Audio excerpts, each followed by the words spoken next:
So a priest was ending his homily, and he wanted to prepare people for the next week's lesson, homily, sermon. And he said, next week I'm going to talk about sin. I'm going to talk about sin. And in preparing for that, I'd like you to do just a little bit of homework, and I would like all of you to read the 17th chapter of the Gospel of Mark. Read the 17th chapter of the Gospel of Mark. They all came back to church the next week, and he said, okay, I'd like you to raise your hand. How many of you read the 17th chapter of the Gospel of Mark? And, of course, just about everybody in the church raised their hand. And he said, interesting. He says, there's only 16 chapters in the Gospel of Mark. Now let's begin to talk about the sin of the lie, or the sinning of lying, you know. So I just kind of share that little story with you, that little thought, because today is kind of a message about sin, about temptation. And I guess when I read through this chapter, of the second chapter of Genesis, of course, this is the second creation story. The first story, of course, is the 6 days of creation. The seventh day he rested. And the second story, really, it has more of an intimate experience, with God, the Creator, coming down and forming man out of the clay of the earth and breathing life into him. So it's a little bit more of an intimate experience. And then, of course, what does he do? He puts them in the Garden of Eden, both the man and the woman, and he says, look, you can have everything here, everything. I've given you an abundance of produce, of just animals, of whatever it is, everything that you need. But he said, I'm just going to give one caveat, and it is basically don't eat of that tree that's in the middle of the garden. Don't eat at that tree. Now, unfortunately, the apple world gets a bad rap because we think it's an apple that they ate. It doesn't say it was an apple, all right? He said, just don't touch that one.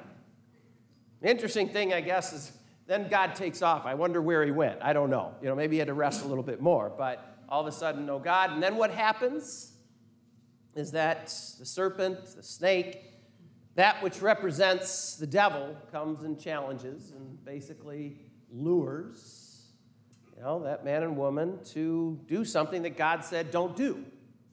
And what did they do? They did it. Right? That's our first sin. That original sin that we always talk about, the fall of human beings. I guess in reading this, I just say to myself, why?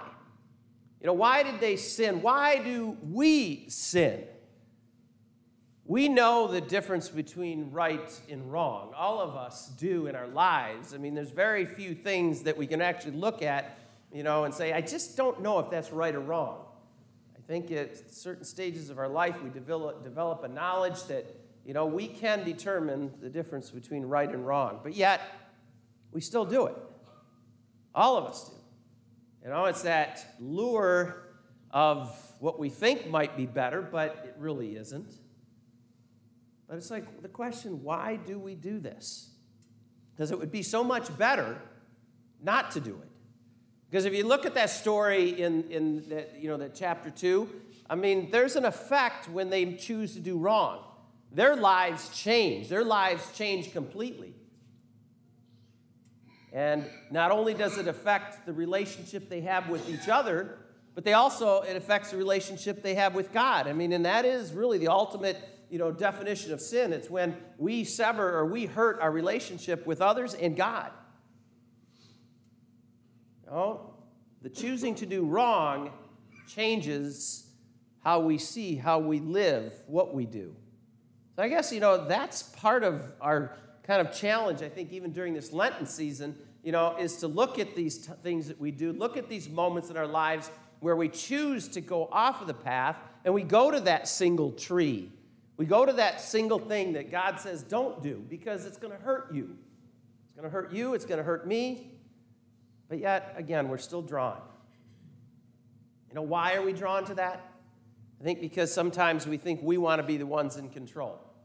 We want to be the ones that say, I can do this all alone. I can do this by myself. I can make myself better. And that's sometimes what draws us. become so self-centered that, we do it in our personal lives, we do it in our work lives, we do it in our relationships. We think that we can control it, and it's all about us. I think that's sometimes what draws us, but then we realize that, yes, we fall, because we know that that wasn't the right decision. Now let's jump to the gospel. The beautiful story about the temptation of Jesus. He goes out into the desert, for 40 days. What I love about this story, and the Synoptic Gospels all have this, Matthew, Mark, and Luke. They all have this story. But one of the things that really does for me that I love is it shows a human side to Jesus, one that we can relate to. Because so often, it's difficult because we do take Jesus and put him up on a pedestal. But my brothers and sisters, the whole idea of the incarnation was God saying, I want you to get to know me here on earth. I'm becoming one of you. I want you to see me as I see you. But it makes him real. And he's faced with the temptations that we are faced with all the time.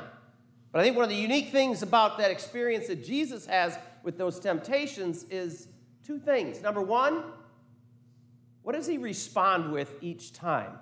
He responds to the devil by saying, it is written. He turns to the Word. He turns to God's Word because he knows that God's Word is going to guide, God's Word is going to help, God's Word is going to give him strength. It tells us something when we're faced with those temptations, we need to embrace his Word. When we come here on Sundays or even during the week, when we hear those words that come from that ambo up there, especially when it comes to the gospel, what do we say? What do? We bless ourselves before that word is proclaimed by saying, let this word be on my mind so I might believe it, on my lips so I might speak it, and in my heart so I might live it. We don't want it just to go in one ear and out the other. It doesn't help. The word is spoken to give you strength to face the challenges and the difficulties you have each day. The second thing I think is important in that temptation story is the whole idea about faith. And of course, towards the end of it, what does he say? He says, you know what? The Lord your God is the one I worship. The Lord our God. That's it.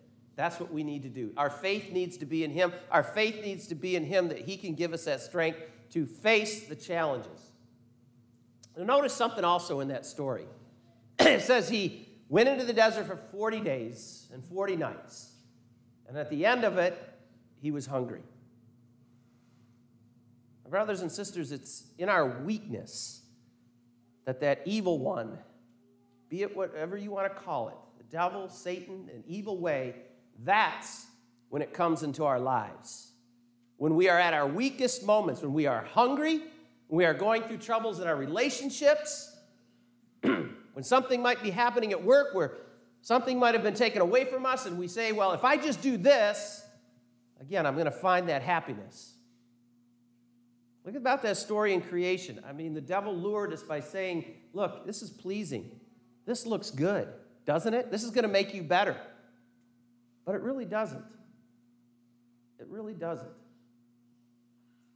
Now, Jesus' story of temptation also reveals to us another thing, and that is there's another alternative. There's another alternative to that bad choice. And that alternative is to choose him, to choose his way, to choose his goodness, to choose his happiness. And that will be our joy, our happiness. That's what he's doing. Now think about this. This story of creation, again, there's one thing he says don't do. But then there's all these other things that he says you can do. I think that makes life a lot better following God. By saying there's so many other good things that come from a life of saying, I don't want to do that. Well, like I said, I know we're weak. Trust me, I have my weak moments. I shared this on Ash Wednesday, Tuesday of last week, coming home from Owasso from a basketball game. Dark night, traveling down M21, and there it is flashing in big blue letters. Culver's. Left-hand turn, just like that. It happens, but you know what? Sometimes we say, oh, we're human, we fail, we fall. The whole idea is, yes, we are going to sin, but the whole idea, too, is that we need to find ways to get better. We need to do things in our life, in our journey, to get better, to become stronger. All right, on Saturday mornings, we have men's fellowship, and all during Lent, we meet every Saturday. The whole idea of gathering together for that gathering, or maybe going to the Bible study, or following with the grief, support, or something like that, is we do something extra in our life so it makes us stronger, it makes us better. And one of the things we talk about in the men's fellowship, is we want to become a better, stronger man of faith, so that we can go out there and live a better life. I don't know if you've ever seen the little poster or the message that I've put out, and it's not my quote, okay? So I can't get in trouble for saying this in church, all right? But I love the quote that I found, and it says, you know what, be the type of man, how about this? Be the type of person that when you wake up in the morning and your feet hit that ground, the devil says, damn, they're up.